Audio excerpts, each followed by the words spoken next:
एक प्रकार का नहीं होता। हास, हास मैंने हंसना, जैसे हमें हंस दिया। लेकिन बिना परिहास, यहाँ क्या है, परि उपसर्ग है, परि मैंने चारों ओर, परि हास, चारों ओर हंसना, सभी मिलकर हंसना। जैसे जैसे कोई किसी ने चुटकुला सुना दिया या कोई मजाक की बात बोल दी, फिर वो खुद हंसेगा, सब हंसेंगे, सब हंसेंगे, तो उसको हम क्या बोलेंगे, परिहास। क्या बोलेंगे बेटा, परिहास। तो उससे अगला है हमारा उपहास। यहाँ भी उपसर्ग है बेटा। अब क्या है बेटा, उपहास का अर्थ होता है किसी की गरीबी, किसी की कमजोरी या किसी का मजाक, किसी की खिल्ली उड़ाना, मजाक उड़ाना बेटा, किसी के ऊपर हंसना, उसको बोलते हैं उपहास, यानी किसी की बेइज्जती करने में हंसना। कोई गिर गया बेटा और हम हंस पड़े, क्या अच्छी बात है, कोई गरीब है उसके ऊपर हंस पड़े। तो इसलिए बेटा हमें इस प्रकार की हंसी नहीं हंसनी चाहिए।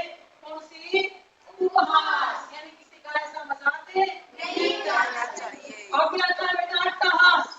क्या आता है, अट्टहास। अपने अहंकार और घमंड दिखाने के लिए हंसना। जैसे रावण हंसता था, हा मेरे पास तो बहुत कुछ है, राम के वो तपस्वी है, उसके पास तो कुछ भी नहीं है, वो समुद्र लांघ के नहीं आ सकता। वो देखा ना तुमने रावण हंसता हुआ, इन्हीं पे देखा नहीं, वो होता है बेटा अट्टहास। क्या होता है, अट्टहास। हमारा आखिरी क्या है, स्मित, मंद मंद मुस्काना। क्या होता है, मंद मंद मुस्काना, इंग्लिश में इसको बोलते हैं स्माइल।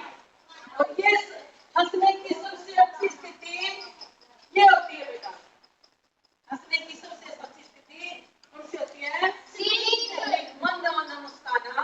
तो ये था प्यारे बच्चों, इन शब्दों का जिसका हम एक ही अर्थ लगा लेते हैं, लेकिन इस हंसने का अलग अलग अर्थ है। तो इसीलिए हमें हास, परिहास कैसे हंसना चाहिए, इस उपहास ऐसे हंसी नहीं हंसनी चाहिए, और अट्टहास ये भी हमारे अंदर नहीं होना चाहिए कि घमंड या अहंकार के मद में चूर होकर हमें ऐसे हंसे अपना घमंड दिखाने के लिए।